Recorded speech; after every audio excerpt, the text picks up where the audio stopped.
Tokoh Alkitab yang akan kita bahas ini mungkin tidak sepopuler, kisahnya juga tidak seviral Pandawara. Oke. Walaupun kisahnya yang singkat, itu juga pertemuan yang singkat dengan Yesus. Tapi pertemuan yang singkat itu dapat mengubah hidupnya, dapat mengubah hidup anggota jemaatnya, bahkan dapat mengubah hidup komunitas yang lebih besar, yaitu bangsanya. Tapi Tuhan bisa membuat orang-orang yang tidak spesial, di tempat yang tidak spesial, untuk menjadi spesial di hadapannya. Jadi Alkitab memberikan contoh penting tentang kebenaran, seseorang itu menjadi bernilai, gak perlu bertele-tele.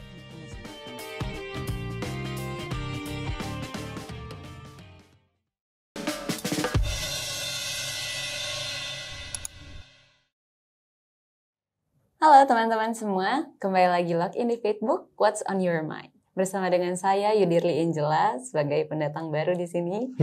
Dengan narasumber kita Pak Pendeta Deddy Kurniawan. Halo Deh. Halo Pak Pendeta. Gimana rasanya? Nervous ya? Nervous ya? Oke.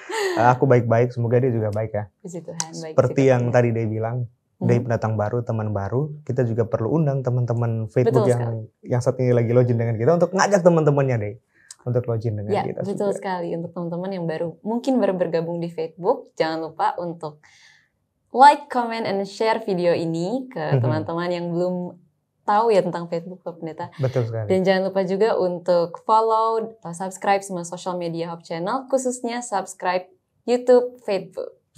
Betul. Oke. Pak Pendeta, materi hari ini tuh mengingatkan saya sama salah satu grup yang lagi terkenal sekarang. Ini yang lagi viral-viral itu ya? Lagi viral itu. Oke. Yaitu Pandawara Group. Oke, Pandawara Group. Pak Pendeta pernah dengar? Pernah dengar. Iya, jadi sekumpulan orang-orang muda yang membuat komunitas gitu untuk membersihkan kali-kali, sungai yang penuh dengan sampah-sampah ya. Yang sebenarnya tuh diakibatkan oleh masyarakat, bukan mereka. Tapi mereka yang bantu untuk membersihkan itu semua. Memang gerakan ini bagus banget ya, gerakan anak muda kayak begini. Walaupun ada banyak kontroversi, kalau Day dan teman-teman coba buka di internet, ada yang bilang, wah ini nih gerakan ini kayak nggak ada kerjaan aja sih, cari sensasi dan lain sebagainya. Malah ada yang bilang, kalian bikin gerakan gini justru bikin malu pemerintah tau. Gitu kan. Karena kan ya akhirnya secara tidak langsung, orang-orang jadi melihat kinerja yang buruk katanya dari pemerintah sehingga sampah dibiarkan gitu loh. Iya sih, betul. Tapi kan terlepas dari pandangan buruk masyarakat, kita butuh pandawara-pandawara yang lain yang bisa dibentuk di setiap tempat. Betul. Anak-anak muda yang tergerak untuk melakukan hal yang sama gitu. Mungkin ini sampah-sampah yang kayak gitu. Tapi kan ada masih banyak lagi hal-hal lain yang mungkin terlewatkan oleh banyak orang dan anak-anak muda perlu terlibat untuk menyelesaikan masalah-masalah tersebut. Iya, betul. Karena kalau bukan anak muda siapa lagi? Lah itu. Kita kan generasi yang harusnya memperbaiki lingkungan. Hal-hal seperti ini. Betul, iya betul. Nah, ada hubungannya dengan apa yang Pandawara lakukan, anak-anak muda hebat ini. Tokoh Alkitab yang akan kita bahas ini mungkin tidak sepopuler, kisahnya juga tidak seviral Pandawara. Oke. Walaupun kisahnya yang singkat, itu juga pertemuan yang singkat dengan Yesus. Tapi pertemuan yang singkat itu dapat mengubah hidupnya, dapat mengubah hidup anggota jemaatnya, bahkan dapat mengubah hidup komunitas yang lebih besar, yaitu bangsanya. Dan seharusnya waktu kita membahas tokoh ini, hidup kita juga akan diubah.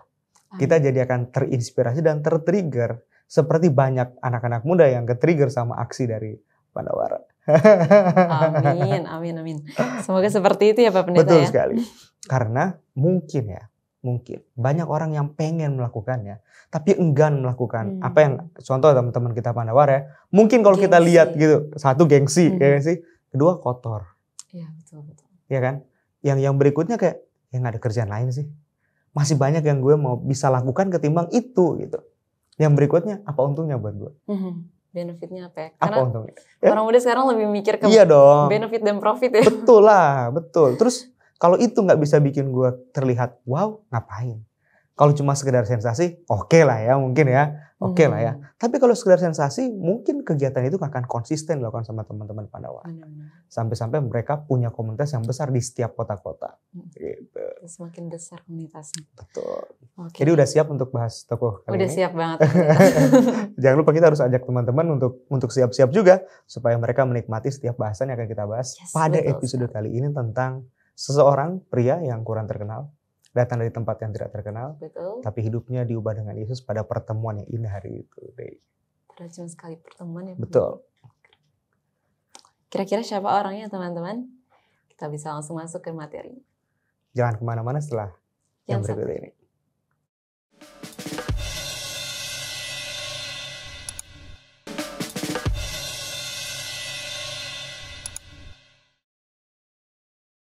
Kembali lagi di Facebook, What's on Your Mind? Oke, seperti yang tadi Pak Pendeta telah katakan ya Pak Pendeta, mengenai orang yang sebenarnya kurang terkenal di Alkitab. Dia juga datang dari kota yang tidak terkenal, tidak sepopuler kota-kota yang lainnya. Betul. Yerusalem, Bethlehem, dan yang lain-lain. Tapi orang ini dapat memberikan dampak yang besar untuk bangsanya. Bukan begitu Pak Pendeta? Betul sekali. Bayangin aja nih, siapa yang mau tahu di Afrika Utara ada orang ini gitu. Oke? Ini kita bukan mendiskreditkan sebuah tempat ya. Tapi kalau orang bicara tentang Yerusalem, siapa yang nggak tahu Yerusalem? Betul. Karena ada Ka'bah di sana. Siapa yang nggak tahu Antioquia? Di mana kumpulan orang Kristen untuk pertama kalinya disebut sebagai Kristen di Antioquia. Siapa yang nggak tahu lagi tentang Tirus, Sidon, walaupun kota-kota kafir, tapi Yesus pergi ke sana dan menjamah iman banyak sekali orang. Tapi ini di Afrika Utara, di Libya. Dan sepertinya walaupun ini tempatnya jauh, Afrika Utara, di Libya, yang tempat di mana mungkin banyak orang agak sedikit kayak ada kumpulan orang-orang Kristen di sana. Menurut keterangan Dr. Lukas yang menulis kitab Kisah Para Rasul dan teman-teman, di pasal yang ke-6 ayat yang ke-9, ternyata mereka ada jemaat loh, ada gereja di sana. Namanya gereja atau jemaat Liberty ini. Mereka adalah orang-orang Yahudi yang membentuk gereja di sana karena mereka dimenangkan oleh para rasul. Mereka menerima Kristus sebagai juru selamat dan ada sinagog di sana. Artinya ada gereja di situ. Betul. Ada tempat untuk beribadah. Nah, tempat ini memang tidak populer, tapi tindakan dari pria ini, pria yang bertemu dengan Yesus pada perjalanan ketika Yesus membawa salib dari tempat Pilatus ke Golgota, akhirnya dapat menemukan keindahan ketika dia memikul salib Yesus. Silakan deh, spill namanya deh. Tokoh tersebut adalah Simon orang Kirene. Betul sekali. Jadi kota Kirene di Afrika Utara. Namanya Simon. Simon tuh identik dengan nama Ibrani ya. Iya. Nama Ibrani. Simeon, arti namanya Simeon. Arti namanya bagus kan? Tuhan mendengarkan. Jadi ini anak mungkin adalah pemberian dari Tuhan yang istimewa dari orang tuanya. Karena Tuhan mendengarkan pergumulan orang tuanya. Tuhan mendengarkan doa-doanya. Ya seperti orang tua kita yang memberi nama kita sangat bagus. Seperti kerinduan mereka kan? Iya. Tahu nggak arti namanya dia apa? Kalau nama aku Yudirli, artinya kamu yang tersayang. Asik sekali. Kamu yang tersayang. Jadi bayangkan waktu orang tua memilih nama tersebut, orang tua tidak hanya sekedar saling mencintai, kemudian dapat anak, tapi ketika buah hati itu lahir, orang tua ingin memberikan perhatian, kasih sayang, karena buah hati ini pemberian Tuhan yang terbaik sekali. Gitu. Kamu yang tersayang. Gitu. Sama seperti si Simon ini. Simon orang Kirene, Simeon. Itu adalah kerinduan orang tuanya. Saya yakin sekali. Kehadirannya di tengah-tengah keluarga adalah impian yang besar. Nanti dalam hidupnya, dia akan membawa hal-hal baik dalam komunitasnya, lebih lagi membanggakan nama keluarganya. Dan ternyata terjadi ya Pak. Itu dia. Kemudian Kirene. Nggak ada yang spesial mungkin ya dari kota ini dibandingkan dengan kota-kota yang lainnya. Apalagi namanya diambil dari nama yang ya bukan orang yang takut akan Tuhan, orang-orang kafir ya, dari ratu punya nama. Jadi nggak ada yang spesial dari tempat tersebut. Tapi Tuhan bisa membuat orang-orang yang tidak spesial di tempat yang tidak spesial untuk menjadi spesial di hadapannya. Jadi Tuhan bisa menggunakan siapa saja nih, termasuk kita. Siapa saja teman-teman bisa digunakan oleh Tuhan. Asalkan mau digunakan oleh Tuhan. Oke. Nah, ada masalah dalam kehidupan Simon. Bukan Simon yang bermasalah. Yang jadi masalah adalah Dei dan teman-teman, informasi yang diberikan Alkitab semua dengan Simon orang Kirene sangat sedikit. Sangat sedikit. Dan kalau kita bisa mengulik Alkitab, kita research Alkitab, sepertinya hanya 3 kitab yang menulis keterangan tentang Simon orang Kirene. Dei mungkin bisa bantu teman-teman untuk membacakan 3 informasi tersebut. Yang pertama Matius 27 ayat 31 sampai 32. Teman-teman sambil persiapkan Alkitabnya. Walaupun teman-teman kita dari Hope Channel akan menampilkan ayatnya, tapi kita mengajak kita semua untuk membuka Alkitabnya langsung. Oke. Yang kedua nanti Markus 15 ayat 20 sampai 21 dan Lukas 23 ayat 26. Dei yang pertama dulu, Matius 27 ayat 31 sampai 32. Matius 27 ayat 31 sampai 32.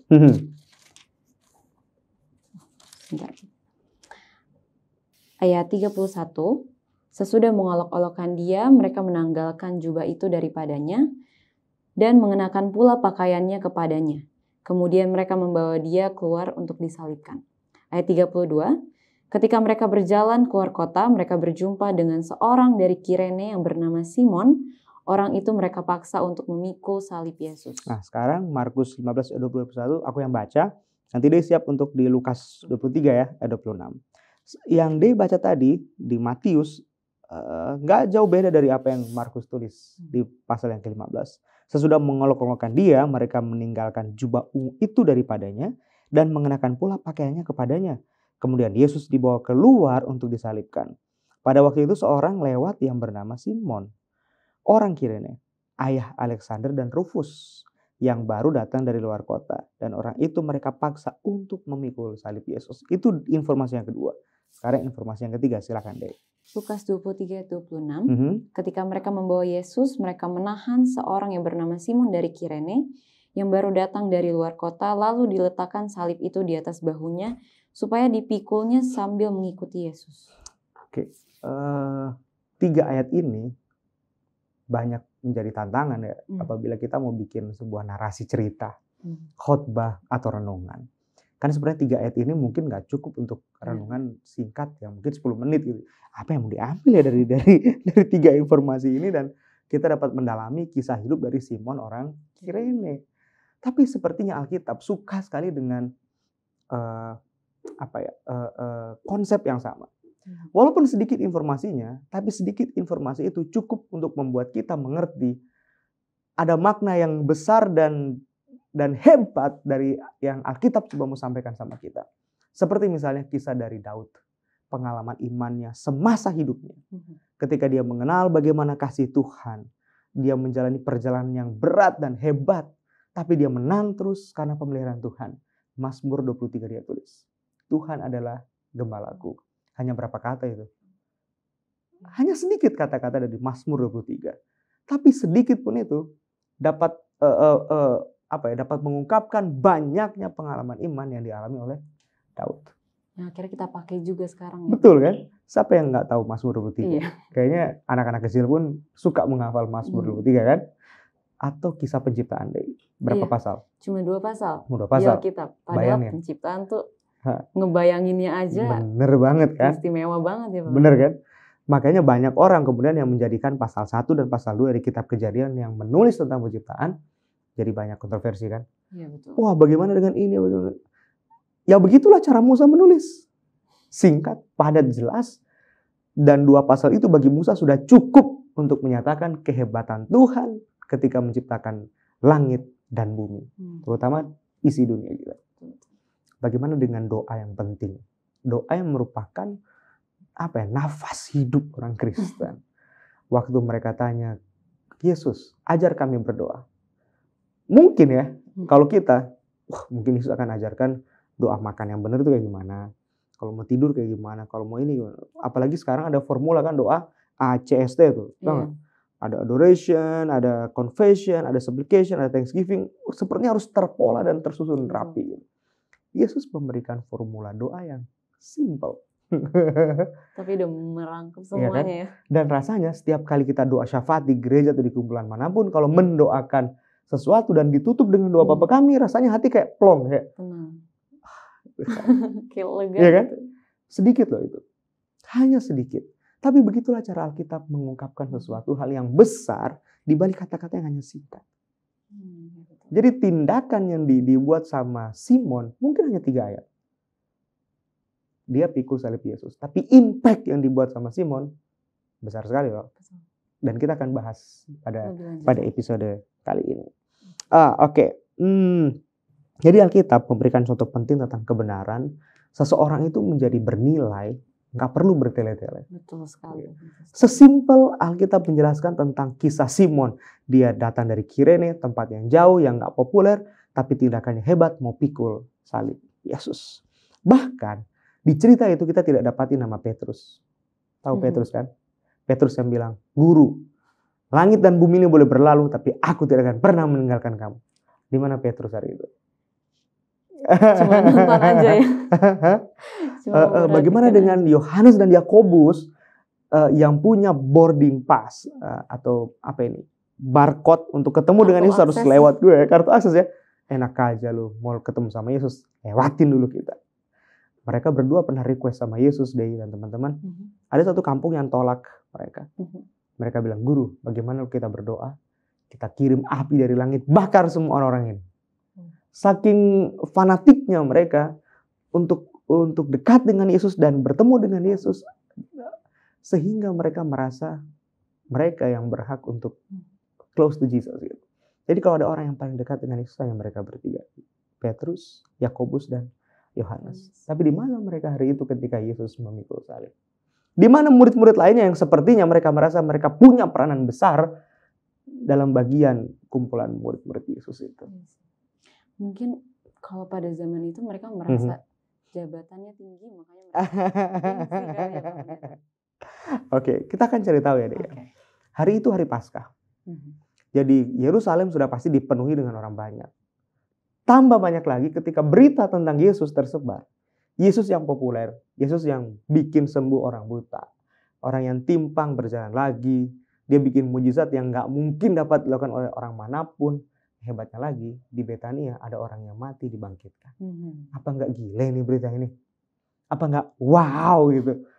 Dan tiba-tiba orang ini harus diadili dan dihukum mati. Jadi Yerusalem makin penuh lagi mau nonton iring-iringan para penjahat ini dibawa dari pengadilan Pilatus ke Golgota. Jadi semua orang penuh ke sana. Jadi tontonan ya. Betul. Dan ada satu buku rohani, namanya Kerinduan Segala Zaman. Buku itu menulis ungkapan yang miris ya, bahwa bukan hanya para imam-imam kepala, orang-orang Farisi, ahli Taurat yang turut dalam kerumunan itu. Tapi semua orang, bahkan termasuk murid-murid Yesus pun ikut dalam kerumunan orang banyak menyaksikan Yesus yang tidak berdaya sedang membawa salib kayu yang berat itu dari Pilatus punya court pengadilan ke Bukit Golgota. Sendirian. Jadi Yesus belum makan loh sejak pesta Paskah. Ingat pesta Paskah itu yang Yudas menjual dia? Iya. Malam dia ditangkap sampai paginya Yesus nggak makan. Dia nggak istirahat. Dia dicambuk dengan beban yang berat, apalagi beban mental ya, psikis yang berat sekali. Bayangkan dia harus pikul semua itu seorang diri. Makanya waktu dia berdoa malam itu, peluhnya seperti darah. Karena beban yang sangat berat. Dia sampai berdoa, doa yang saya pikir nggak dijawab sama Bapa di sorga, karena itu kehendak Bapa untuk Yesus lakukan. Dia bilang, "Bapa, kalau bisa cawan ini lalu daripadaku." Besar penderitaannya. Tapi dia harus pikul. Tapi nggak ada satupun orang yang pernah merasakan mujizatnya dan merasa terberkati dengan apa yang dilakukan Yesus dalam hidupnya. Nggak mau membungkuk dan membantu Yesus. Tahu nggak kenapa? Karena mereka merasa Yesus sudah hebat, jadi Yesus akan boleh jadi demikian. Menunjukkan mujizat. Masa dia bisa bikin ini bikin terus ini nggak bisa lepasin diri ya? Tapi hari itu adalah hari Paskah. Ingat, hari itu adalah hari Paskah. Paskah membuat semua orang harus mengerti bahwa mereka harus kudus untuk dapat menikmati kekudusan Paskah dan berkat Paskah. Salib itu hina. Hukuman yang paling hina yang dapat diterima oleh seorang manusia pada waktu itu adalah salib. Jadi kalau dia pikul salib, dia hina, dia tidak akan pernah dapat merasakan berkat dan kekudusan Paskah. Jadi kenapa semua orang diam? Itu hari Paskah. Najis, hina.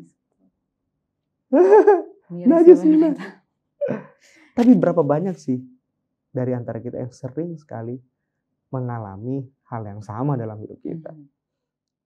Tapi kita jangan ambil aplikasi itu ya. Iya. Kita terus dulu ya ceritanya. Kita terus dulu, itu Oke, nanti belakangan oke. ya Pak Pendeta. Yang berikutnya yang kedua, tentu saja rasa takut dialami sama murid-murid Yesus. Ingat kan? Malam itu aja Petrus dari jauh lihat Yesus. Karena takut dia nanti ditangkap. Yang lainnya juga pasti melakukan hal yang sama. Semua takut. Jangan-jangan nanti salib itu juga menjadi bagian dalam hidup saya. Nanti gimana kalau saya juga ikut disalib? Jadi ketakutan. Tapi poin yang paling penting adalah kehinaan salib yang membuat hidupnya nanti dicemari oleh kenajisan salib. Jadi nggak kudus lagi. Ngeri ya? Oke. Momen yang penting itu akhirnya tiba ketika Simon, ya kita bisa sebut Simon sebagai orang asing. Dia bukan bagian dari murid Yesus. Dia bukan bagian dari kumpulan orang percaya. Dia punya 2 anak. Nanti kita akan pelajari. Sepertinya Simon, 2 anaknya ini, Alexander dan Rufus, adalah bagian dari orang percaya. Jadi Alexander dan Rufus lah yang memberitahukan kepada Simon, orang tuanya, bahwa Yesus itu begini dan begitu. Jadi pengetahuan Simon tentang Yesus secara personal nggak ada. Hanya sebatas informasi.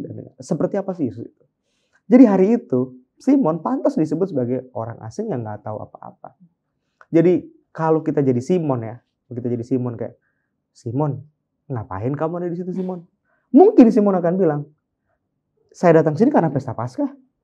Dia kan orang Yahudi. Betul. Jadi kalau pesta Paskah, orang Yahudi dari segala penjuru tempat akan pergi ke sana. Mungkin dia juga bilang, oh, gue lagi pesta Paskah dan kunjungin anak-anak gue dong, Alexander dan Rufus. Mungkin mereka sudah menikah.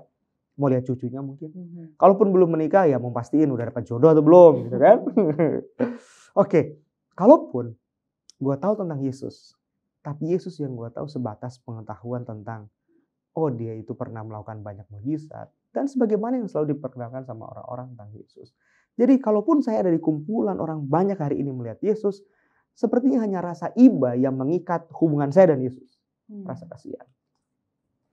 Tapi banyak orang yang kayak begitu kan. Tapi hebatnya adalah Simon hari itu mau memikul salib Yesus. Walaupun kisah Simon berbeda dengan kisah kehidupan kita. Kita yang ya mungkin Simon percaya sama hal-hal yang kebetulan. Sama kayak kita ya, yang percaya sama banyak hal yang kita pikir mungkin ini kebetulan. Simon memang memikul salib dengan cara dipaksa. Tapi dia melakukannya dengan sukarela dan sukacita. Kalau kita nih ya, kalau kita lakukan hal-hal yang sifatnya sukarela, tapi begitu kita lakukan, tapi semangatnya kok semangat terpaksa ya. Beda kan ya? Beda ya. Oke. Tapi sebelum ke situ, kita kembali ke Simon tadi. Simon dan kebanyakan kita percaya kepada hal-hal yang sifatnya kebetulan. Oh kebetulan aja hari ini lagi free kosong, dia ada di sini. Jadi kita mengesampingkan God's providence, campur tangan Tuhan dalam setiap kehidupan kita. Oh ya kebetulan aja gue lewat mau ikut pesta Paskah lagi rame-rame, ada Yesus di situ. Ya kebetulan hari ini saya mau jenguk anak-anak saya, Alexander dan Rufus. Kok lagi rame lihat, oh ada Yesus. Kebanyakan dari kita begitu kan. Kita lupa campur tangan Tuhan, God providence. Bahwa hal-hal yang sifatnya kebetulan menurut pemandangan kita, sebetulnya ada bagian dari campur tangan Tuhan untuk menggunakan kita sebagai alatnya. Mau nggak kita digunakan sama dia? Dan itulah kesempatan bagi kita untuk menikmati kasih karunia Allah. Mungkin itu juga kayak Pak Pendeta yang kita rasakan sebagai remaja. Kalau misalnya dikasih bagian atau tugas dikit gereja. Kita sebagai remaja. Aduh. Oke. Lanjut deh, nggak apa-apa. Memang saya terlihat Mohon remaja di maaf. sini. Pak Pendeta jiwanya seperti anak remaja. Terus ya.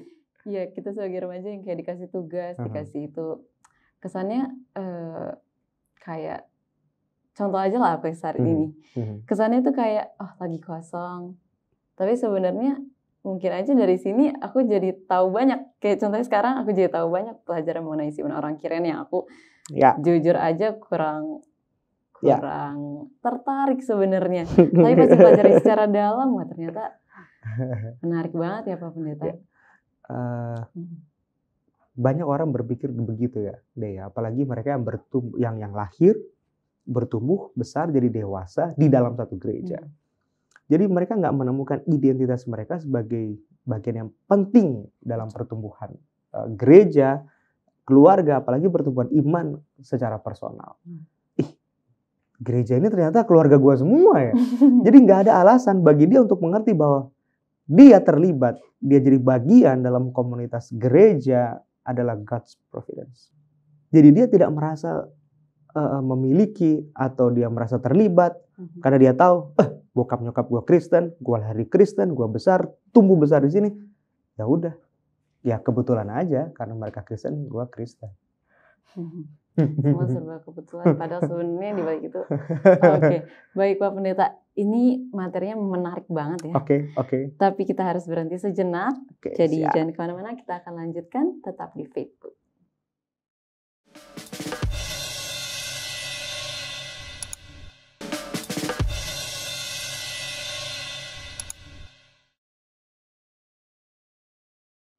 Kembali lagi login di Facebook, What's on your mind?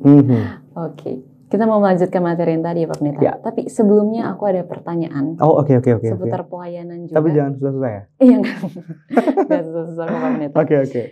Jadi ini sebenarnya cerita dari teman aku. Anggaplah si X. Oke, si X. Jadi si X ini dulu rajin sekali pelayanan. Tapi makin kesini dia merasa kayak pelayanannya dia itu secara terpaksa. Dia tidak merasa kayak ini atas kemauan dia, atas ketulusan hatinya dia.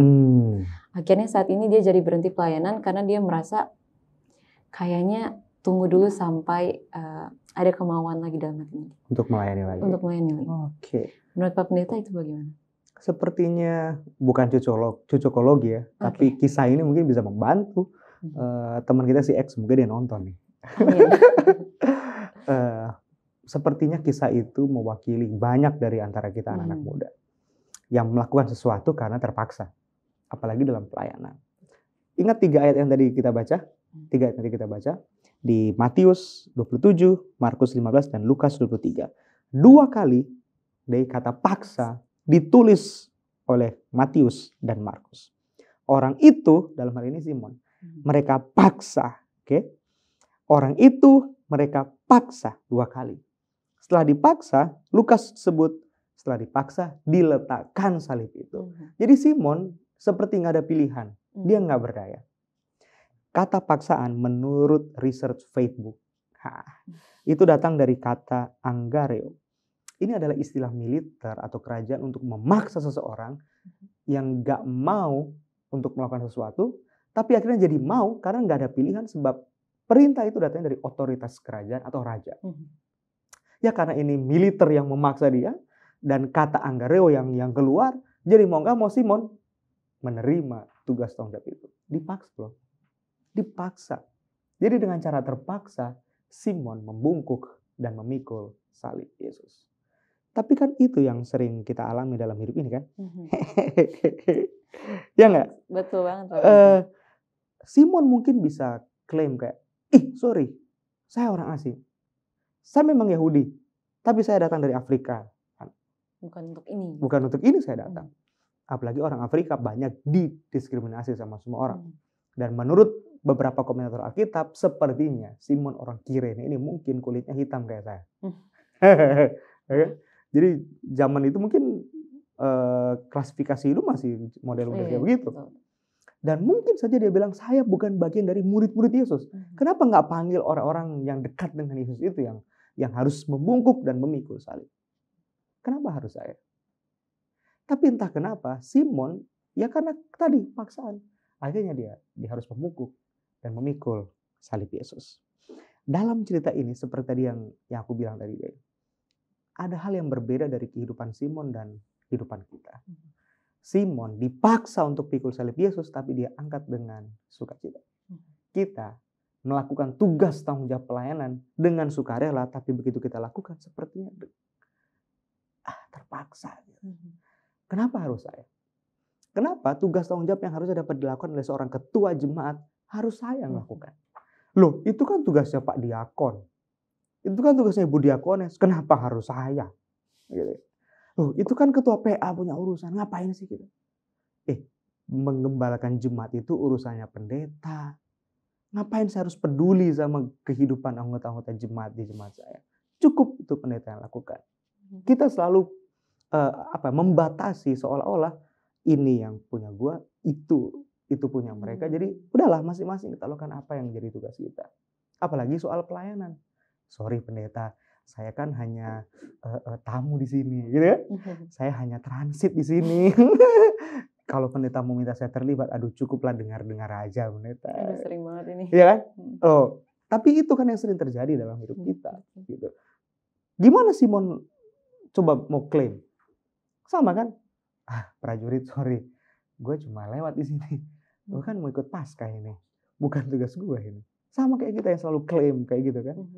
Seolah-olah kita bebas tugas dari tanggung jawab sebagai bagian dari jemaat Tuhan hanya karena gue kan sit down only di sini, nggak perlu terlibat. Kesannya sih kayak merendahkan diri ya Pak Pendeta. Iya kan, kesannya kayak gitu. Aduh humble sekali ini orang ini, padahal dia nggak mau terlibat. Jadi akhirnya deh teman-teman, inisiatif pelayanan kita terhambat hanya karena tadi itu dalil-dalil yang kayak begitu. Akhirnya saya nggak bisa dapat merasakan pikulan salib dan sengsaranya juru selamat saya. Akhirnya itu juga yang membuat saya nggak bisa merasakan pergumulan besar yang dialami sama saudara-saudara saya dan teman-teman seiman saya dalam gereja dan komunitas saya. Karena mungkin dalilnya adalah, dia kan kerjanya udah bagus, dia lebih kaya daripada kita ya, ngapain kita bantu-bantu dia? Loh, dia kan ini udah jadi bos di sana, ngapain? Jadi kadang-kadang kita bikin boundaries, seolah-olah kita nggak perlu melakukan bagi mereka karena mereka cukup kuat, cukup ini, cukup itu. Tapi akhirnya itu salah. Sampai akhirnya kemudian mama saya, mamaku seorang guru, udah pensiun. Beberapa waktu yang lalu dia telepon. Jadi dia bilang, tolong dong bantu, gaji saya sudah habis untuk menggaji guru-guru honor. Baik sekali mama ini ya, dia korbankan dirinya untuk orang lain. Nah, tapi kan supaya kesan yang didapat itu baik kan, anak biar nggak jadi anak durhaka kan ya. Oke mama siap, kasih kita share berkat itu. Beberapa waktu kemudian kita telepon lagi dan tanya bagaimana, aman di sana? Puji Tuhan, Tuhan memberkati mama berkali-kali lipat. Harusnya yang ucapan itu buat saya dong. Kan berarti dari saya mau buat mama. Oh iya, Tuhan memberkati kamu nak. Jadi waktu kamu share itu berkat, di rumah ada kunjungan tamu. Jadi pendeta datang dengan calon-calon pendeta mendoakan mama di sini. Terus ya udah dong, mama ada berkat, mama bagi berkat itu. Aku langsung marah itu. Apa mah? Mama itu ibu janda. Gitu kan. Ingat kata Alkitab. Pelayanan yang terbaik yang bisa diberikan seseorang adalah pelayanan kepada para janda. Jadi harusnya mereka datang ke rumah bawa berkat buat mama. Bukan mama yang kasih berkat buat mereka. Waktu saya bilang begitu, mama saya ketawa terus dia bilang, kalau begitu kapan mama bisa jadi berkat buat mereka? Wah, lalu dia masuk. Oh iya. Betul juga. Betul juga. Kapan saya bisa jadi berkat bagi kehidupan orang lain? Kalau tadi itu, dia kan ini, dia kan ini. Jadi kalau preasumsi saya terhadap hidup seseorang itu akhirnya menghalangi, saya nggak akan bisa jadi berkat bagi kehidupan orang lain. Ya nggak deh? Bener kan? Bener banget. Nih ya, kalau aku yang jadi Simon ya waktu ada di situ, mungkin ceritanya akan jauh lebih ramai. Itu jalanan makin macet pasti. Gimana ya, itu? Iya kan, maksud. Prajurit, sorry aja. Sorry prajurit. Pendeta, gembala jemaat, Ini narasumber Hope Channel. Nisa kamu suruh ngangkat salib. Sorry. Itu bukan tugas saya. Karena salib itu membuat saya hina. Saya dapat kehilangan reputasi saya karena memikul salib. Tapi berapa banyak dari antara kita yang mau kehilangan reputasi, kehormatan, kekayaan untuk memikul salib juru selamat itu. Jadi di sisi yang lain deh, kita nggak boleh merasa diri kita penting. Tuhan, kalau memang kita nggak mau, Tuhan bisa gunakan orang lain yang mau. Karena pekerjaan Tuhan harus jalan. Jadi Tuhan bisa menyelesaikan pekerjaan itu dengan atau tanpa kita. Kayak secara nggak sadar kita kayak nutup kuping ya kalau kita merasa. Gitu kan. Dan akhirnya kalau kita punya sikap seperti murid Yesus, ya udah, resikonya adalah yang nama kita nggak tercatat dalam kitab kehidupan. Betul sekali yang dibilang. Memang pesan ini harus kita refleksikan dalam kehidupan kita pribadi. Secara pribadi, aku sebagai pelayan jemaat, itu perlu untuk direfleksikan. Kita semua. Supaya pelajaran ini benar-benar dapat menjadi berkat dalam kehidupan kita. Apalagi kita yang mengaku orang Kristen ya. Kristen. Oke. Akhirnya ketika murid-murid Yesus tidak mau membungkuk dan mengangkat salib itu. Tuhan akhirnya menunjukkan seseorang yang mau membungkuk dan mengikut salib Yesus. Artinya, misi pekerjaan pelayan Yesus harus terjadi dan selesai. Dengan atau tanpa murid-murid Yesus. Kalau mereka nggak mau, Tuhan bisa gunakan siapa saja yang mau. Dalam hal ini, mungkin itu adalah paksaan bagi Simon. Tapi kutipan berikut ini yang Deo mungkin bisa bacakan dapat membantu kita.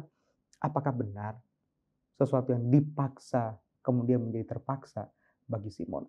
Kutipan berikut ini dapat membantu teman-teman dan kita semua untuk mengerti apakah salib yang dipaksa itu menjadi terpaksa bagi Simon.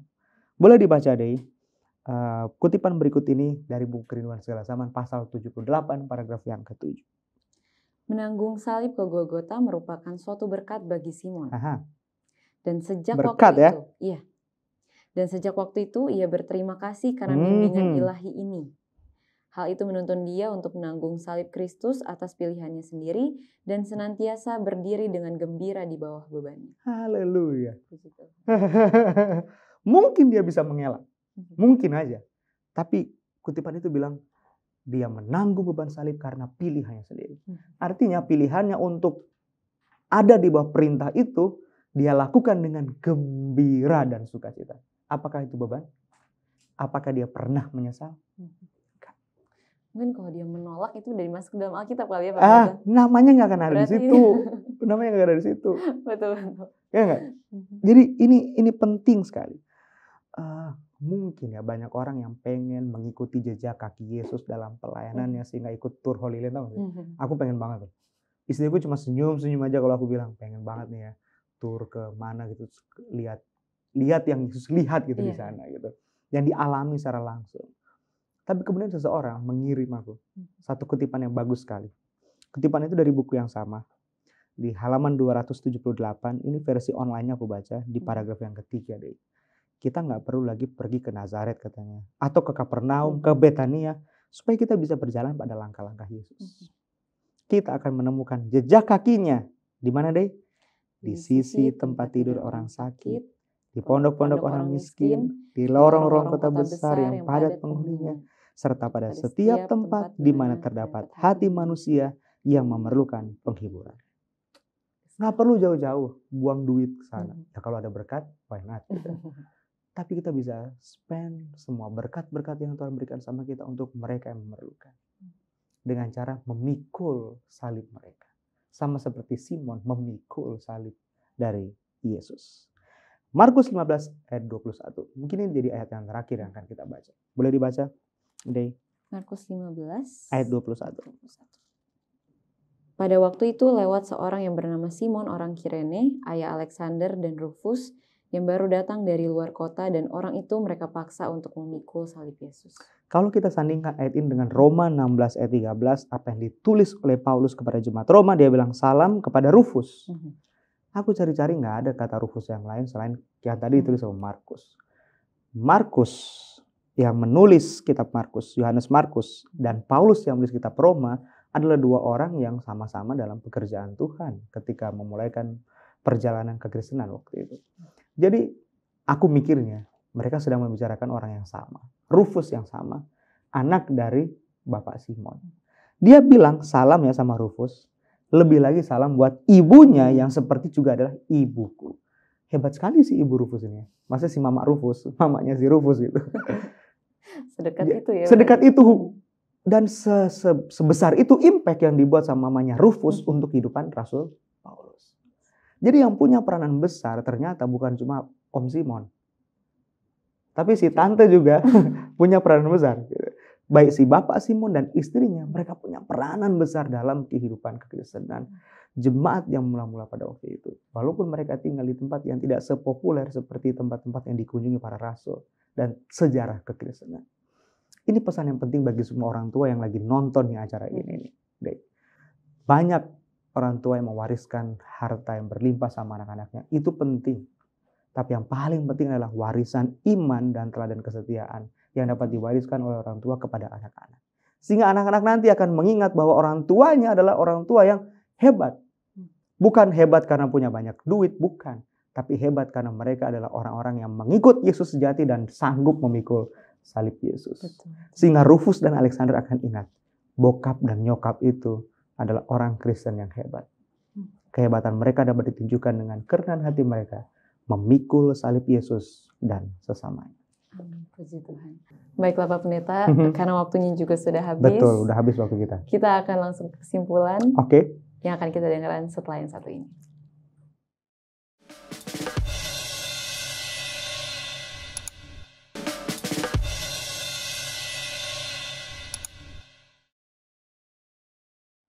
Kembali lagi di Facebook, What's on Your Mind? Wah, Pak Pendeta, kita udah sampai di kesimpulan ini, Pak Pendeta. Betul sekali, Dey. Tapi sebelum aku ambil kesimpulan, Dey dulu dong kasih kesimpulan. Oke, baik. Kalau dari aku sih, poin yang aku ambil saat ini, bisa kita terapkan mungkin dalam kehidupan teman-teman semua, adalah bagaimana salib apapun yang kita pikul, apapun permasalahan yang kita rasakan saat ini, harus kita hadapi dengan penuh hikmat ya Pak. Betul sekali. Harus kita hadapi dengan bermartabat. Karena, dan kita raih itu sebagai kesempatan juga. Betul sekali. Karena kalau kita menjalani itu dengan kita tahu bahwa kita sadar bahwa Yesus ada di dekat kita, pasti kita akan merasakan itu sukacita. Itu dia. Jadi itu jawaban yang bisa diberikan kepada teman tadi si X yang punya beban besar dan sepertinya merasa terpaksa, atau teman-teman yang lainnya mungkin merasa terpaksa kita melakukan pelayanan. Ingat, Simon juga mengalaminya, tapi dia tidak jadikan itu sebagai beban dan paksaan, tapi itu adalah berkat dalam kehidupannya. Salib itu pasti akan membuat punggung kita terluka, berat sekali. Mungkin ada bagian dari serpihan kayu yang menusuk ke bagian tubuh kita. Pikul salib itu nggak ringan, berat. Itu hinaan. Gitu. Siapa yang mau? Gak ada yang mau. Tapi kalaupun Tuhan izinkan itu terjadi dalam hidup kita dan kita pikul salib itu yang berat. Ingat, Yesus bilang, Matius 16 ayat 24. Setiap orang yang mau mengikut aku, ia harus menyangkal dirinya, pikul salibnya, dan mengikut aku. Jadi bagian dari persatuan antara kita dan Yesus dalam keselamatan dan misinya adalah kita harus memikul salibnya. Tapi indahnya seperti tadi Ray bilang, dalam memikul salib, Yesus bersama dengan Simon. Jadi Simon bisa melihat, walaupun Yesus lagi kepayahan, senyum Yesus yang manis itu, dan mata Yesus yang bercahaya itu, menenangkan hati Simon bahwa, Simon, you are not alone. Kamu gak sendiri, Simon. Saya beserta denganmu. Jadi dalam penderitaan itu, Yesus bersama-sama dengan kita. Dan pikulan salib itu, kata Yesus, menjadi ringan. Saya dengarnya. Jadi pelajaran ini harusnya dapat menjadi berkat bagi kehidupan kita. Sekaligus juga memperbaiki apa yang mungkin saja selama ini salah kita lakukan dalam pekerjaan pelayanan kita. Boleh kita berdoa deh? Boleh, silakan Pak Pendeta. Mari kita bersatu dalam doa. Tuhan, terima kasih untuk episode yang indah bersama dengan sahabat kami Simon orang Kirene. Simon yang datang dari tempat yang jauh, seorang asing, tapi boleh digunakan Tuhan untuk menjadi alat Tuhan yang hebat. Pertemuan yang singkat dengan Yesus di Yerusalem dan perjalanan yang berat serta melelahkan dari Yerusalem ke Bukit Golgota dapat mengajarkan Simon untuk memikul salib dengan sukacita. Ajar kami Tuhan sebagai anak-anak muda yang hebat untuk melakukan apa yang Simon lakukan. Kami mengerti bahwa dalam hidup ini semua hal yang kami nikmati ini berasal daripadamu. Bahkan setiap kesempatan yang Tuhan berikan adalah kehendak-Mu.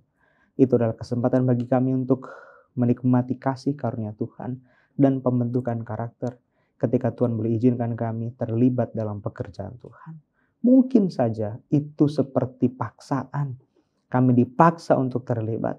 Tapi biarlah kami memiliki jiwa dan semangat seperti Simon ketika kami melakukan tugas tanggung jawab itu bukan dengan terpaksa tapi dengan sukacita.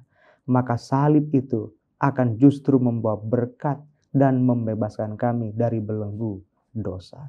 Berkati Dei dan semua teman-teman Facebook yang join dalam episode kali ini. Bantu mereka Tuhan untuk memenuhi kehendak Tuhan dalam kehidupan mereka. Sehingga mereka boleh menjadi Simon-Simon dari Kirene modern di zaman sekarang ini. Mereka boleh memikul salib Yesus dan salib sesamanya sebagai anak-anak muda Kristen yang sejati. Yang sakit sembuhkan, yang lemah iman kau kuatkan, yang berduka cita diberikan penghiburan.